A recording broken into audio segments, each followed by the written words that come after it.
चलिए खबरों में आगे बढ़ेंगे। लखनऊ में मुख्यमंत्री योगी आदित्यनाथ ने नमो युवा रन का शुभारंभ किया है। बीजेपी का सेवा पखवाड़ा के तहत मैराथन दौड़ में भारी संख्या में लोगों ने हिस्सा लिया है और इस दौरान सभा को भी संबोधित करते हुए युवाओं देश के भविष्य के लिए कई अहम बिंदुओं पर अपनी राय व्यक्त की है। उन्होंने कहा है कि यदि युवा स्वस्थ रहेगा तो देश भी सशक्त बनेगा। इसके साथ ही उन्होंने युवाओं को आत्मनिर्भरता के लिए काम करने और अपनी विरासत का सम्मान करने की बात कही है। तो देखिए, मुख्यमंत्री योगी आदित्यनाथ ने हरी झंडी दिखाकर मैराथन को रवाना किया है। नशा मुक्त भारत के लिए नमो युवा रन का आयोजन लखनऊ में इस वक्त किया गया। मुख्यमंत्री योगी आदित्यनाथ ने हरी झंडी दिखाकर सभी को रवाना किया है। बीजेपी का सेवा पखवाड़ा कार्यक्रम इस वक्त चल रहा है। आज नमो मैराथन भी है, कल भी, आज भी, परसों भी लगातार भारतीय जनता पार्टी के कार्यकर्ताओं के द्वारा विकसित भारत, विकसित उत्तर प्रदेश पर संगोष्ठी, चर्चा पर चर्चा और समाज को इसके साथ जोड़ने का कार्यक्रम निरंतर आगे बढ़ रहा है। 17 सितंबर से कार्यक्रम प्रारंभ हुए, 2 अक्टूबर तक चलेंगे। 17 सितंबर प्रधानमंत्री जी का जन्मदिन, 25 सितंबर पंडित दीनदयाल उपाध्याय जी का जन्मदिन, 2 अक्टूबर राष्ट्रपिता महात्मा गांधी और पूर्व प्रधानमंत्री लाल बहादुर शास्त्री जी का जन्मदिन। और प्रधानमंत्री जी ने दीपावली के उपहार के रूप में हर प्रदेशवासी को, हर देशवासी को जीएसटी रिफॉर्म की भी गिफ्ट दी है। जीएसटी छात्रों के लिए शिक्षण सामग्री जो भी है टैक्स फ्री कर दिया है। टैक्स फ्री होने का मतलब, अगर आपकी कोई शिक्षण सामग्री 100 रुपए की थी, अब वह 90 या 95 रुपए तक ही मिलेगी, क्योंकि इतने रुपए की छूट एक युवा के लिए प्रधानमंत्री जी ने दे दिया। दूध में, दही में, घी में, पनीर में, घर में खाने की वस्तुओं में भारी छूट देने का काम प्रधानमंत्री जी ने किया है। और प्रधानमंत्री जी ने एक और बात की, नशा पर, फिजूल खर्ची पर भारी टैक्स भी लगाया है। देश भर में फिट इंडिया और नशा मुक्त राष्ट्र को बढ़ावा देने के लिए आज सुबह से ही नमो युवा रन का आयोजन हो रहा है और इसी के तहत मध्य प्रदेश, उत्तर प्रदेश, हरियाणा, राजस्थान, छत्तीसगढ़ और उत्तराखंड में नमो युवा रन को हरी झंडी दिखाई गई है। आपको बता दें कि बीजेपी 17 सितंबर से 2 अक्टूबर तक सेवा पखवाड़ा के तहत 21 सितंबर को 16 शहरों में नमो मैराथन का आयोजन कर रही है और इसका उद्देश्य युवाओं को फिटनेस, स्वस्थ और नशा मुक्त भारत के प्रति जागरूक करना है। मुख्यमंत्री योगी आदित्यनाथ लखनऊ में मैराथन का शुभारंभ किया है और इस दौड़ में छात्र और सामाजिक संगठन और नागरिक भी हिस्सा लिया है, जिसका विषय आत्मनिर्भर भारत और फिट इंडिया है।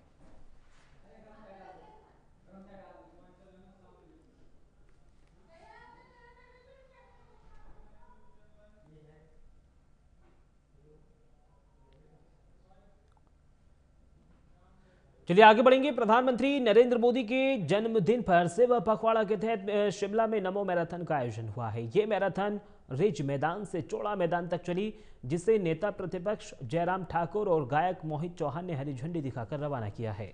युवाओं को नमो प्रिंट टी शर्ट भी दी गई है। जयराम ठाकुर ने नशा मुक्त और आत्मनिर्भर भारत की बात कही, जबकि मोहित चौहान ने युवा नशा मुक्ति पर जोर दिया। विजेताओं को सम्मानित भी किया गया है।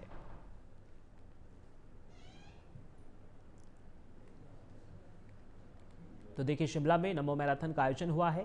नशा मुक्त भारत के लिए युवाओं ने दौड़ लगाई है। जयराम ठाकुर ने हरी झंडी दिखाकर सभी युवाओं को रवाना किया। युवाओं को टी शर्ट भी वितरित की गई है। विजेताओं का सम्मान भी इस दौरान हुआ है।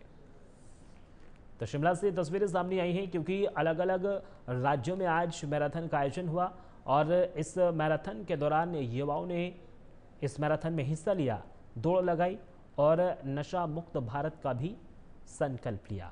यह मैराथन रिज मैदान से चौड़ा मैदान तक चली, जिसे नेता प्रतिपक्ष जयराम ठाकुर और गायक मोहित चौहान ने हरी झंडी दिखाकर रवाना किया।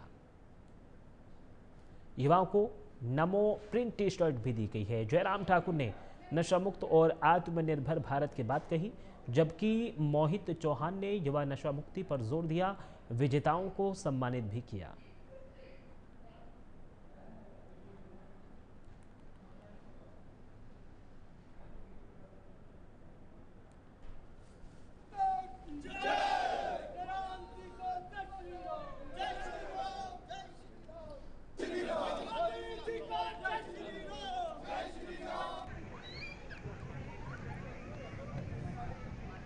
तो शिमला में नमो मैराथन का आयोजन हुआ है। युवाओं ने इसमें बढ़ चढ़कर हिस्सा लिया है। जयराम ठाकुर ने इस मैराथन को हरी झंडी दिखाकर रवाना किया है। तहसील समाधान दिवस में मेरठ के शाहजहांपुर नगर पंचायत के वर्तमान चेयरमैन के खिलाफ कस्बा निवासी 2 युवक जमील और जाकिर अहमद ने एडीएम एफ सूर्यकांत त्रिपाठी को शिकायती पत्र सौंपते हुए बताया कि शाहजहांपुर नगर पंचायत के वर्तमान चेयरमैन वसी उर रहमान ने कस्बे के सभी निर्माण कार्यों में भ्रष्टाचार फैलाकर रखा हुआ है।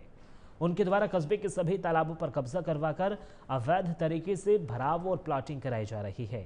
इस बारे में वर्ष 2016 में तत्कालीन चेयरमैन के खिलाफ भी थाने में मुकदमा दर्ज कराया था, लेकिन कोई कार्रवाई नहीं की गई। वर्तमान चेयरमैन भी लगातार तालाबों पर अवैध कब्जे करवा रहे हैं, जिसकी कई बार शिकायत भी की जा चुकी है, लेकिन अभी तक कोई कार्रवाई नहीं की गई है। दोनों शिकायतकर्ताओं ने एडीएम से नगर पंचायत चेयरमैन के खिलाफ कार्रवाई किए जाने की मांग उठाई है, जिस पर एडीएम ने जांच कराकर कार्रवाई का आश्वासन भी दिया है।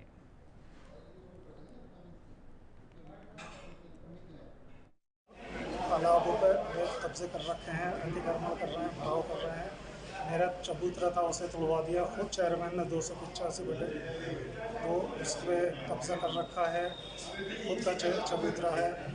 मेरे पड़ोस में सीढ़ियाँ हैं, वो सीढ़ियाँ तोड़ने को तैयार नहीं जुट कर पुलिस से मिली हुई है। सब सेटिंग है इनकी, पुलिस से मिले हुए हैं। टीओ नहीं सुनते, ना चेयरमैन सुनते हैं। सब जगह मैंने एप्लीकेशन दे रखी है, माननीय मुख्यमंत्री जी को भी, डीएम साहब को भी, एसडीएम साहब को भी, लेकिन अभी तक कोई कार्रवाई नहीं है। ये शाहजहांपुर। आपका क्या नाम? पंचायत शाहजहांपुर। आपका क्या नाम है? मामला लेकर तालाबों के मुद्दे को मैं बरसों से लेके आ रहा हूँ। 2012 से अब तक मुद्दे चल रहे हैं। 2017 में 16 मई पे मुकदमे किए गए और नगर पंचायत नोटिस जारी कर दिए। नोटिस जारी होने के बाद 15 दिवसीय, 7 दिवसीय, 3 दिवसीय, उसके उपरांत भी अब तक कोई कब्जा मुक्त नहीं कराया है। 1689 में अवैध निर्माण चल रहा है, अवैध भराव चल रहे हैं। अन्यथा जितने भी 1578 तालाब ही जितना भी जो भ्रष्टाचार, मैं उनकी जांचें चाह रहा हूँ, उनको खाली कराना चाह रहा हूँ। दूसरी चीज़ ये है, जितने भी कार्य चल रहा है सब में भ्रष्टाचार किया जा रहा है, उनकी जांचें कराने के लिए मैंने इस संबंध में आपके तहसील दिवस में माननीय मुख्यमंत्री, डीएम महोदय और आपके मैंने प्रशासन, शासन सबको प्रार्थना पत्र दिए। मुझे अपनी जान का भी खतरा है इन लोगों से। कहाँ का मामला है? ये नगर पंचायत शाहजहांपुर का मामला है। अवैध निर्माण चल रहा है, जबकि तालाब पर इन पर लोगों पर कब्जे किए हुए पर सब पे मुकदमे है 2016-22। उसके बाद नोटिस देने के उपरांत भी यहाँ अधिशासी अधिकारी रहे जयप्रकाश, उनके द्वारा नोटिस दिए गए। नोटिस देने के उपरांत भी कोई कब्जा खाली नहीं कराया गया। पूर्व नगर पंचायत चेयरमैन यहाँ रहे, वो मोटा खाकर चले गए। अब वर्तमान चेयरमैन जो है वो भाजपा के पद का भी दुरुपयोग कर रहा है। आपका क्या नाम है? मेरा नाम जाकिर खान है। मुझे जो है समाज सेवी और समाज का कार्य करने की वो, मैं अपना जन कल्याण समिति के माध्यम से, मैं पूर्व भाजपा जिला महामंत्री होने के नाते से मैं समाज हित के काम कर रही हूँ। और ज़्यादा जानकारी के लिए हमारे संवाददाता राशिद खान फोन लाइन पर जुड़ गए हैं। राशिद, नगर पंचायत अध्यक्ष पर जो तमाम आरोप लग रहे हैं, क्या कुछ है पूरा मामला? बताएं कि 2016 में जो अभी वर्तमान चेयरमैन है वसी उर रहमान, वो उस समय प्रधान हुआ करते थे। तो जब ही का ये मामला चलता आ रहा है। सबसे बड़ी बात यह है कि पहले तो एक जानलेवा हमले में ये वांछित चल रहे हैं। पुलिस ऐसा कहती है कि वो फरार चल रहे हैं, लेकिन वो अपने सारे जरूरी काम निपटाते हैं, सभी के सामने रहते हैं। तो कहीं ना कहीं पुलिस पे सवालिया निशान खड़ा होता है। दूसरा मामला ये है कि एक जमील खान और भाजपा के पूर्व जिला महामंत्री जाकिर खान, उन्होंने ये आरोप लगाए हैं कि अब तालाबों पे भी कब्जा करने लगे हैं जो चेयरमैन वसी उर रहमान है कस्बा शाहजहांपुर के। तो ये बड़े गंभीर आरोप उन्होंने समाधान दिवस में लगाए हैं और इस पे जांच के लिए एसडीएम महोदय ने लिख भी दिया है। हालांकि जांच पहले भी कई बार होती रही है, लेकिन उसमें अभी तक कोई निष्कर्ष नहीं निकल पाया है। और सबसे बड़ी बात यह है कि 2016 के एक जानलेवा मामले में चेयरमैन फरार चल रहे हैं, ऐसा पुलिस कह रही है। लेकिन बराबर वारंट हो रहे हैं, पुलिस उन्हें पकड़ने में पूरी तरीके से नाकामयाब है। और अभी लेटेस्ट वारंट हुआ है जिसमें 30 तारीख की कोर्ट के समक्ष उपस्थित होने और या पुलिस गिरफ्तार करके उनको कोर्ट में पेश करे, ऐसे वारंट जारी हुए हैं। बड़े गंभीर आरोप ये कस्बा शाहजहांपुर के जो अध्यक्ष पद पे रहे हैं वसीउर रहमान, उनके खिलाफ लगते आ रहे हैं। लेकिन अभी तक इसमें जांच में कोई भी निष्कर्ष नहीं निकला है और यही वजह है कि गांव के अब लोग पीड़ित जो हैं वो सामने आने लगे हैं और उनका ये कहना है कि चेयरमैन वसीउर रहमान अब तालाबों पे भी कब्जे कर रहे हैं और वहां पर अवैध तरीके से कब्जा करके वहां मकान और दुकान बनाए जा रहे हैं। इसको लेकर उन्होंने एक लिखित शिकायत तहसील समाधान दिवस में की है और उस पर जांच के आदेश हो गए हैं। ठीक है, बहुत बहुत शुक्रिया राशिद, तमाम जानकारी हमारे साथ साझा करने के लिए।